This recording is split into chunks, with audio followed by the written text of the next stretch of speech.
ठीक है चलो, स्टोरी बहुत ज़्यादा बकचोदी है, सुन लो। जब 12th खत्म करी ना तो मुझे बस मेरठ से बाहर आना था। मैं यहाँ नहीं रहना और, तो घर वालों ने कहा ये ड्रॉप कर लो। मैं कहा हाँ दिल्ली जाकर यहाँ नहीं रहेंगे। तो दिल्ली आ गए, KMC में एडमिशन भी हो गया। तो सैम आया था मेरा एक दोस्त मेरठ से मेरे साथ, वो भी KMC में। हम दोनों ने एक PG में रूम ले लिया। काफ़ी आलीशान रूम था, 2 सिंगल बेड थे, अलमारी के नाम पे एक माचिस की डब्बी लगी थी दीवार में।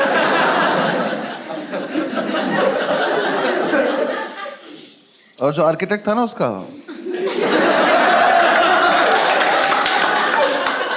वो थोड़ा नशे में था। उसने 2 दरवाजे बनाए थे, एक दरवाजा सड़क पे ही खुलता था, तो अगर कभी जाने अनजाने में खोल दो तो स्कूटी में लग जाता था किसी की। आदमी बढ़िया जा रहा, भग जाया था, गिर गया, किसी ने दरवाजा खोल दिया। तो हम उसे ज्यादातर बंद ही रखते थे क्योंकि हम भी नशे में रहते थे। तो उस कमरे में एक तरफ हम चाय बनाते थे, तो उधर एक बार चाय गिर गई थी, तो उसके ऊपर अखबार बिछा दिया था। तो अब जो हेडलाइन थी वो चिपक गई थी। तो न्यूज़ के नाम पे हम रोज ये पढ़ते थे कि गाजियाबाद में सरेआम कत्ल हुआ है। और हम रोज वहां से निकलते कहते गाजियाबाद में बहुत कत्ल हो रहे हैं यार।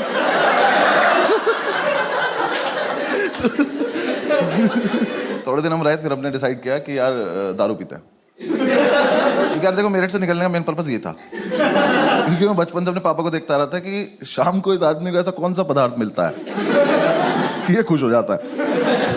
मैंने कहा मुझे यही चाहिए। और दारू की जितनी बॉटल आई ना घर में, मुझे एक भी बॉटल हमने कभी फेंकी नहीं, तो सारी हम संभाल के रखते थे। क्यों पता नहीं, ये म्यूचुअली डिसाइड भी नहीं होता यार, वो बस आई, फिर हमने कहा क्या हमारी तो है। इसने मुझे सिगरेट भी पिलानी शुरू कर दी, मीठी मीठी बोल के। भाई पी के देख, मीठी मीठी लगेगी। मैं कहते पी के देखी, मुझे लगी भी। मैंने कहा जितने लोग स्मोक करते हो ना पता होगा कि छोटी गोल्ड में से ना धुआं बहुत आता है। जो नहीं करते मैं बता रहा हूँ आप। हाँ ऐसे गूगल मत करने लग जाना, आता है वो, पता नहीं उसके हाथ कुछ बीमारी है, वो पुरानी सिगरेट कभी खींच लेती है, पता नहीं क्या उसके साथ। तो ना कमरे में धुएं से बादल बना के और बस उसे बैठ के देखता रहता था। मैं पूछता था क्या कर रहा है, कह रहा भाई देख उसमें कुछ दिख रहा है। मैं क्या दिख रहा है, कह रहा देख एक कुत्ता दिख रहा है। तो मैं देखता, मैंने कहा हाँ दिख तो रहा है। फिर हम दूसरा बादल बनाते थे, फिर हम दोनों कुत्तों की लड़ाई कराते थे। तो ठीक चल रहा था हमारा, फुल ऑन एंटरटेनमेंट चल रहा था। फिर एक दिन हमने ऐसे डिसाइड करा कि आओ थोड़ी बहुत सफाई वफाई कर लेते हैं। हम निकले घर से कि थोड़ा सामान वामान लेके आते हैं। बादल बना के, कमरा बंद करके, ताला लगा के हम लोग गए। पास की एक दुकान थी, वहाँ जाके हम भूल गए हम क्यों आए थे, सिगरेट पीने लगे।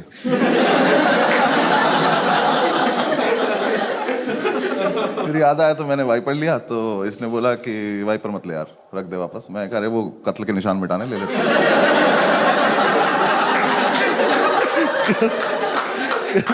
कह रहा कि नहीं कोई जरूरत नहीं है, मैं कर लूंगा अपने आप। मैं कहा अच्छा ठीक है। तो हमने बेसिकली हम कुछ लेने गए थे, बिना लिए थोड़ी देर में घूम घाम के वापस आ गए। तो हमारे यहाँ गैलरी थी, यहाँ वॉशरूम था, रूम से काफी दूर। आर्किटेक्ट होगी उसकी कुछ दिक्कत, मुझे नहीं पता क्या था। तो ऐसे वॉशरूम था, चाबी इसके पास थी, भाग के आया और वॉशरूम में घुस गया। तो मैंने कहा चाबी, कह रहा नहीं दे रहा। ये क्या फेटिश है कि मैं चाबी छिपा लूंगा अपने पास। मैं कहा भाई या तो मुझे भी अंदर ही बुला ले, मैं भी बाथरूम में आ जाता हूँ। तो कह रहा नहीं मैं चाबी नहीं दूंगा, जब तक मैं बाहर नहीं आता तो बाहर घूम। मैं कहा और अंदर कुछ नहीं कर रहा है, छप छप की आवाज आ रही पानी की। पता नहीं बाल्टी में चाबी ही डुबो रहा था।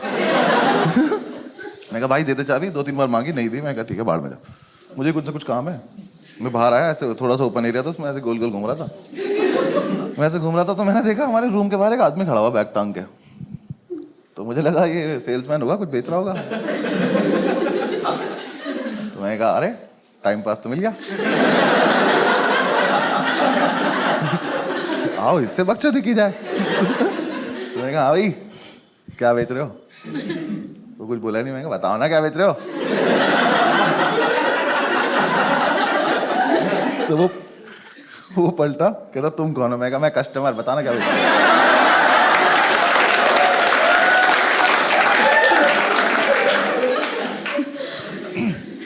कह रहा मैं सैम का फादर हूं। ये तो कोई बेचने की चीज। तो मुझे समझ नहीं आया इस पर रिएक्ट कैसे करते, मैं बस पलटा में चल दिया।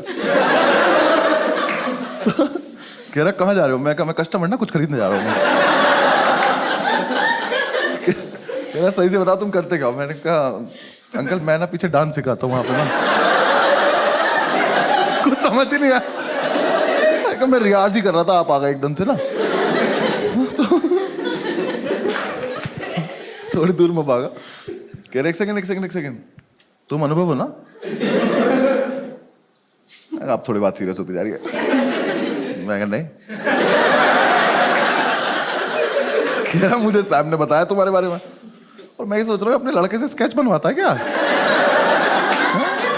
उस टाइम फोटो तो होते नहीं थे। तो ये क्या दोस्त से हाँ बनाओ, शक्ल बनाओ।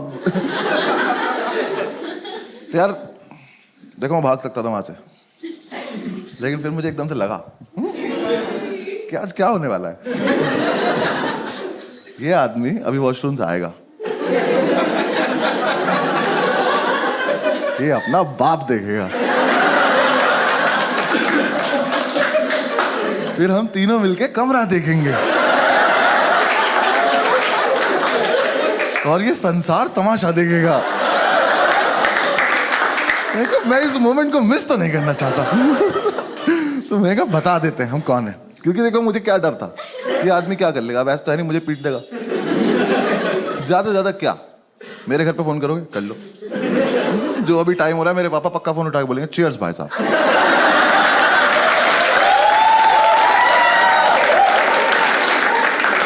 मुझे कोई लोड नहीं था, मैंने पूरी कैलकुलेशन की अपने दिमाग में। मैंने कहा बता देते हैं। मैंने कहा हाँ अंकल मैं अनुभवी हूँ, मैं तो ऐसे ही मतलब थोड़ा मजाक कर रहा था आपसे। उसका मुंह देखे बोलना नहीं चाहिए था कि उससे मजाक कर रहा था मैं। भाई बिल्कुल बाप। हाँ जो मेरे पापा ना पापा है, ये बाप कहते हैं। वो लड़के नहीं तो बचपन से बाप बनना चाहते हैं कि स्माइल नहीं करेंगे वरना औलाद पैसे मांग लेगी।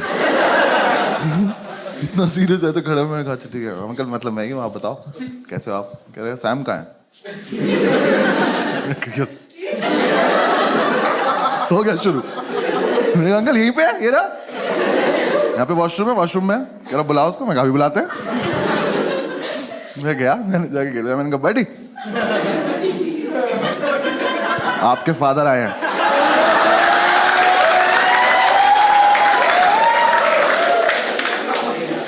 ये चमन चूतिया अंदर से बोला नहीं मिलेगी चाबी।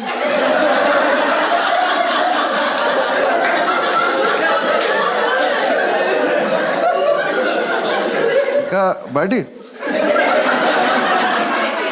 रख लो चाबी, आपके पापा आए हैं। तो अंदर से कह रहा मेरे डैड जी क्यों आएंगे? वो तो यही आदमी बता पाएगा। मैंने कहा भाई यहाँ एक शख्स है जो क्लेम कर रहा है कि वो आपके पापा है, तो अब ये कंफर्म करने के लिए आप ही को आना पड़ेगा, क्योंकि मेरे पास कोई टेक्नोलॉजी नहीं है। इसको समझ ही नहीं आ रही है बात। इसको लग रहा है मैं चाबी लेने के लिए अलग अलग बहाने बना रहा हूँ। ये अपनी जोन में खुश है। और ये कॉमर्स का था ना, तो ये नया नया कूल बना था दिल्ली। तो इसने कूल बनने के लिए दिल्ली आके कुछ लड़कों से दोस्ती करी थी और एमिनेम सुनना शुरू किया था। पर इसके लिए नहीं था वो, मेरठ का लड़का एमिनेम समझ रहे हो तुम? वहां के लड़के अभी भी मेमोरी कार्ड को चिप बोल रहे हैं यार।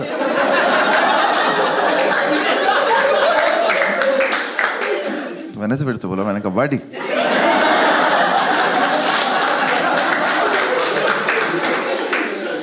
प्लीज मान जाओ, आपके पापा आए हैं। अंदर से कह रहा है buddy love the way you लाई।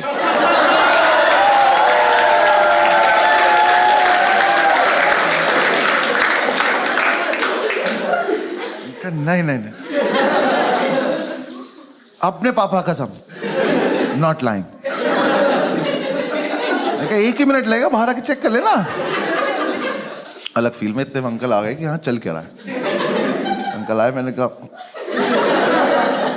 अब पता है सारी गलती इस आदमी खुद की, सब इनकी वजह से हुआ है। अगर ये उस दिन आके एक शब्द बोल देते तो वो लड़का सुन लेता, वो बाहर आ जाता, सब हो जाता।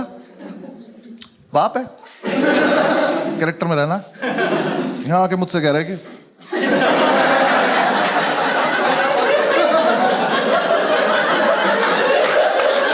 मैं बहन मम्मी मुझसे क्यों बोल रहा हूँ? ये तो रहा लड़का अंदर तुम्हारा। हाँ, बोल दो ना। नहीं, कुछ खड़ा है शांति से। मैंने कहा बॉडी आ गए।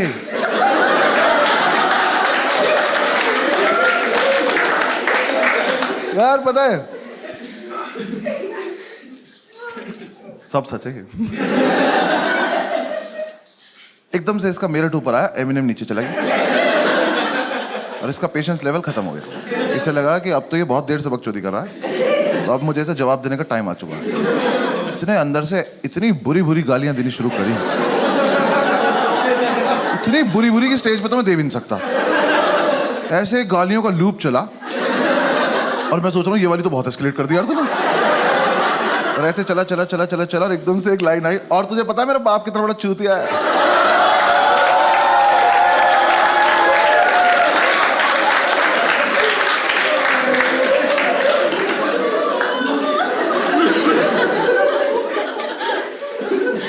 देखो मैं इतनी रेंज में था कि थप्पड़ खा सकता हूँ। फिर मुझे लगा कि अब ये बकचोदी चलती रहनी चाहिए। तो मैंने कहा कैसे?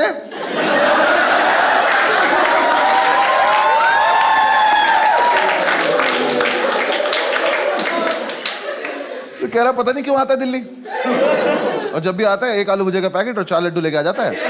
फिर मेट्रो स्टेशन से फोन करता है, मुझे मेट्रो स्टेशन जाना पड़ता है। कह रहा ये नहीं कभी मैं दारू ले आया।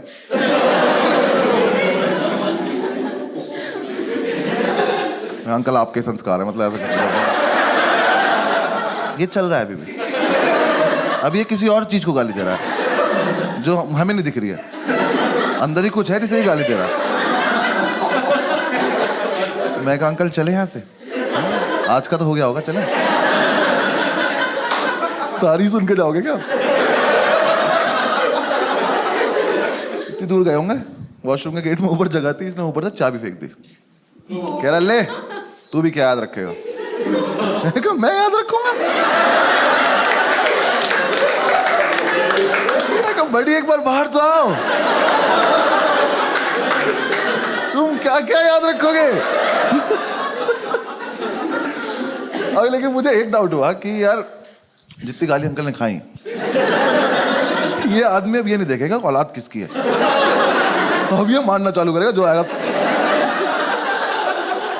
तो मैं ऐसे महीने अब अंदर नहीं ले जाना चाहता था, क्योंकि मेरे हिसाब से तो सबसे बड़ा जो पिटाई का इवेंट था वो तो रूम ही था ना हमारा। ये तो उससे पहले ही इतना कुछ हो गया, तो मुझे लगा इसे आ जाने देते तभी रूम दिखाएंगे, मैं नहीं जा रहा। अंकल कह रहे चाबी उठाओ। मैंने चाबी उठाई, मैं उठाई खड़ा हो गया। कह रहा चलो, मैंने कहा हाँ चल चलो। गेट के सामने जाके मैं खड़ा हूँ। कह रहे खोलो, मैं भूल गया कैसे खोलते यार। वो ताला भी ना 20-25 बार में खुलता था। मैंने उस दिन चाबी लगाई, कट से खुल गया वो।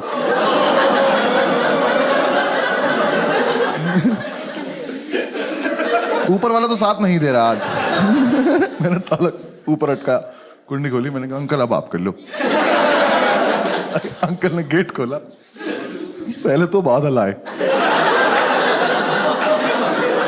वो 2 जर्मन शेफर्ड अंकल के ऊपर से गए। वो आदमी स्मोक नहीं करता, कह रहा ये क्या था? मैंने कहा कुछ नहीं। अंदर आओगे तो बिजली भी कड़क रही, आ जाओ।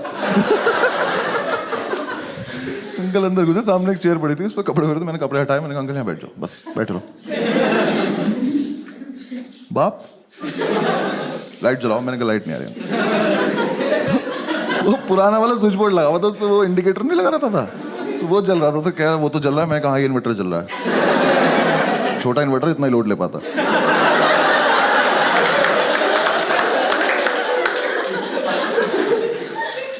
उठे, लाइट जला दिया।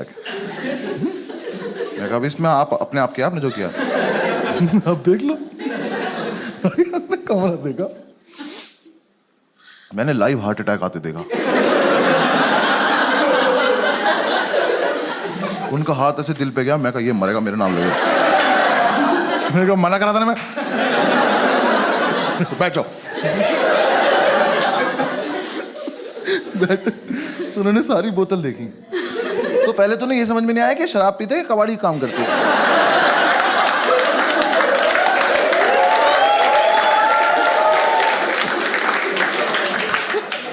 उन्होंने बॉटल देखी और मतलब इतना जेन्युइन सवाल उनका कि पीते ही हो ना?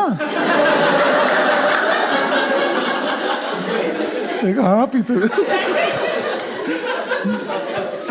और देखा कि साफ सफाई देखी कितनी है। उठ के कमरे में घूमे, मैं उधर मत जाओ, कत्ल हो रखा वहां पे। उन्होंने देखा हमारा चाय वाय का एरिया, कह रहे अच्छा अच्छा ठीक है। एक तो बाप लोगों को ना, बच्चा उनका आर्टिस्ट हो, इसकी कदर नहीं होती, आर्ट की कदर नहीं होती उन्हें।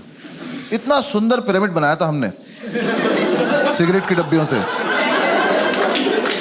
तोड़ दिया।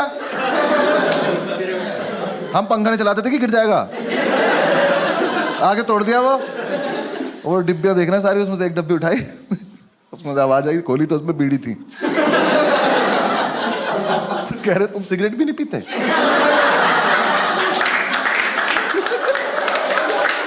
नहीं अंकल पीते हैं, ये रात को 2 बजे का इमरजेंसी वाला है। वैसे भी बहुत पैसे बेचते हो ना भाई। वो कैरेक्टर आदमी थे यार वो। सैम उनसे पैसे मांगता था ना कि ये वाली 2 बुक्स चाहिए, पैसे दे दो, तो वही वाली 2 बुक भेज देते थे।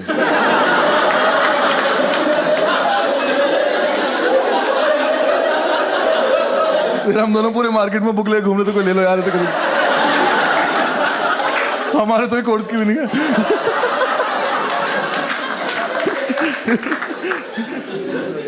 अंकल ने देखा पूरा माहौल वाल, बैठ गए। अब वेट चल रहा है। मैं अंकल चाय पियो, कह रहा चाय पीते तुम लोग? मैं बकचोदी करने जरूरत, टॉन्ट मत मारो, पीनी है तो बताओ। मैं बहुत देर से वेट कर रहा हूँ, यहाँ पिटाई नहीं हो रही है। भाई इतने में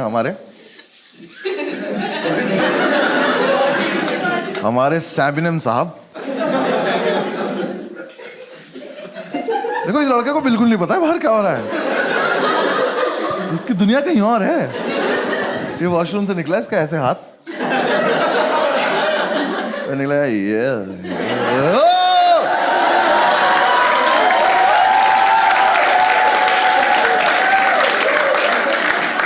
वापस बाथरूम में गया, बंद कर लिया और वहीं से चला रहा, पापा माफ कर दो, कभी नहीं करो पापा।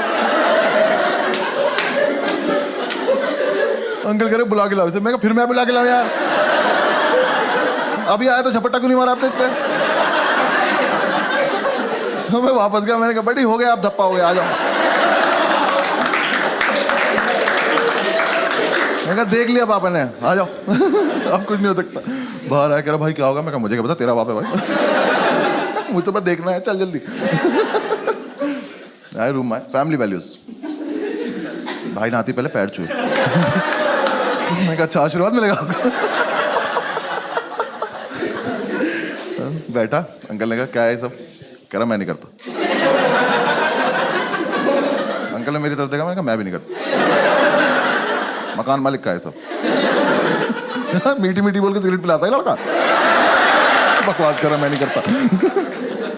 भाई अंकल ने तो थोड़ी देर डांटा कि तुम तो ब्राइट स्टूडेंट हो, मैं कॉमर्स का ही।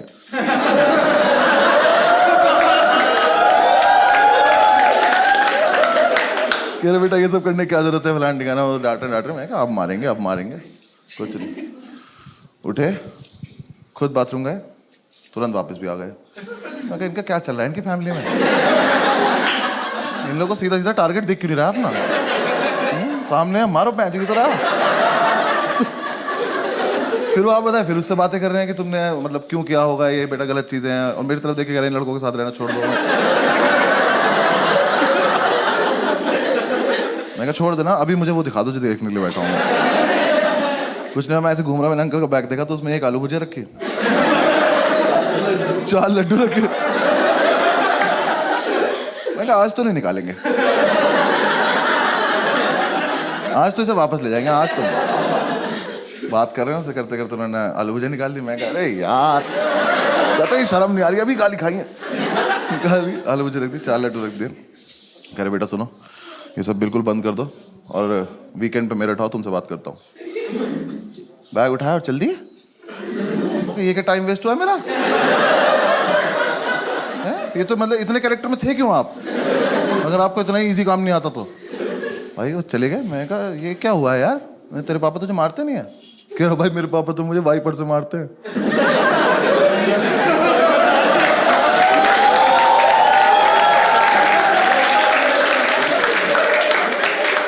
मैं तो इसलिए मना कर रहा था क्या? कह रहा हाँ भाई बचपन से सिर्फ वाइपर से ही मारते हैं। ये अजीब फेटिश नहीं तुम्हारी बहन, बाथरूम से बहुत ज्यादा लगाव नहीं तुम लोगों को? मेरे और किस चीज से नहीं? कह रहा नहीं भाई उससे ही मारते हैं। मैं तो अब क्या होगा? कह रहा कुछ नहीं, वीकेंड पे मेरठ जाऊंगा और पापा नया वाइपर लाएंगे, बस फिर उसके बाद आके दिखाऊंगा। चल दिखा दी भाई, ऐसा कर ली। फिर हम थोड़ी देर बैठे रहे, थोड़ा सैड हो गया ये। तो थोड़ी देर बैठे बैठे इसने बोला कि यार ऐसा तो नहीं हम कुछ गलत कर रहे हैं। फिर 5-7 मिनट बाद हमें लगा कि क्या ही गलत कर रहे हैं। फिर 5-7 मिनट बाद हमें लगा क्या ही होता है गलत।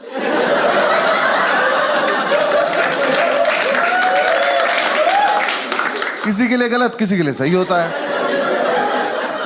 तो हमारे पास एक और क्वार्टर पड़ा था, हमने वो निकाला, एक एक पैक बनाया। भुजिया आई थी, इसका यूज भी तो करना था। हमने भुजिया गोली, अपने अपने बादल बनाए। हमारे कुत्तों की लड़ाई होने वाली थी कि अंकल वापस आ।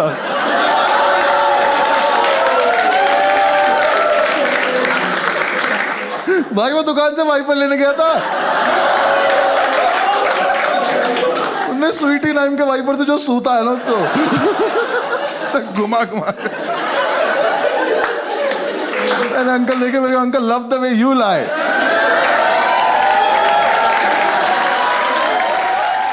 Thank you so much for watching the video. और यार ये जो स्टोरी मैंने आपको सुनाई 10-11 साल पुरानी है, अब तो काफी ज्यादा चेंजेस आ गए हैं, हम लोग काफी ज्यादा मेच्योर हो गए। लास्ट लॉकडाउन में साथ में थे और काफी मेच्योरली बताया हमने लॉकडाउन, आप लोग देख सकते हैं एक वीडियो में, मैं अभी दिखा रहा हूँ, देखो आप एंजॉय करो। Thank you.